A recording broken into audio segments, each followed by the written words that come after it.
For Trey and Mason, just the effort on the glass, especially in that first half. How did that kind of set a tone for this game? I think that's something we got to do every single game. You know, it's in our job description. It's in our role. It's what we got to do to help our team win. And I think I know I've realized that. I think he's probably realized that a little bit too as time has gone on. And we want to win. We're competitors, and the coaches do give us a job. And I know we both go out there and try to do our best at it. Kind of what he said. No, we knew that, especially them, we knew that they were going to be tough, and we knew that they were going to go to the glass. So we just tried to make it a point of emphasis. Like I said, we got to do it every game, though. Braden, there's a lot of people that think this is Zach Edey, and without him, you guys are nothing. He doesn't play the last 8 minutes of the first half, and you guys extend the lead. How big was that to go in the locker room with that gap, knowing that Z was on the bench for as long as he was? I mean, that was huge. I mean, that just shows you what our team is. And with Z, without Z, I mean, we're in pretty good shape, I think. I mean, whether it's TK's night, Mason's night, Caleb's night, doesn't matter. I mean, that pretty much shows you. Trey and Mason, there seemed to be a kind of an extra level of hustle plays tonight.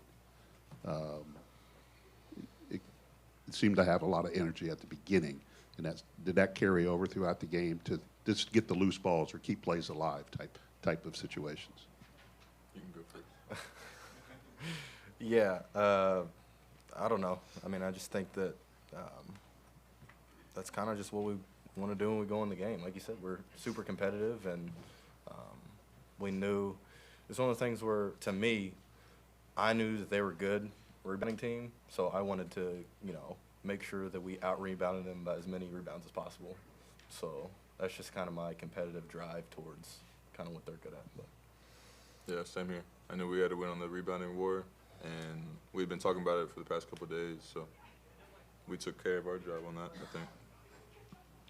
Mason, you've got a black eye, you've got a cut there on your bicep, you were out with a toe yesterday. Can you just speak to the physicality of this game today? It's the Big Ten. It's not just this game, it's every game. I've been through it this is my 4th year playing, 5th year being here, and so I'm very aware of the physicalness throughout the season, throughout this league. But that's why we have the best resources, best trainers here, and I spend a lot of time with them, stay healthy. But, that's what you got to do, college basketball player. Play hard and then recover and do it all over again the next day. Trey, they had, you guys had a 21-point lead. They cut it to 3, but you pulled it out. What does it tell you about the team to be able to hold them off at the end like you did? I mean, I would like to say we didn't, lose 18 points there, but I mean, I think that we just have a lot of experience on the team. Just everybody that's played so long and so many big games, and we're kind of thankful that we've scheduled it like that to play so many good teams, and I think it's just prepared us for moments like this. Trey and Mason, you guys did a good job on Dane, took him basically out of the game early. You took Coleman out of the game early also. Talk a little bit about what it took to get those guys out of the game. So when you guys had your run there at the start, I think you out-rebounded them, 7-2 at the start of the game to get that 10-point lead? Mm-hmm. I think our defensive scheme, the coaches really prepared us well for what they were about to do, what we wanted to let them have. Not let them have, but like kind of what we were okay with them having compared to something else. And whenever we stick to the game plan, everybody's on the same page, and majority of times that works out.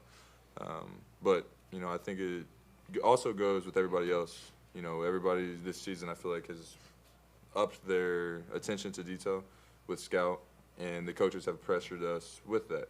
It's just going to increase our room for error kind of whenever we're all on the same page and we're locked in communicating. So. Yeah, and it's not just Mason and I on those two guys. It's I think it's everybody executing our team defensive scheme. If we had to help more, then maybe those guys got more open shots.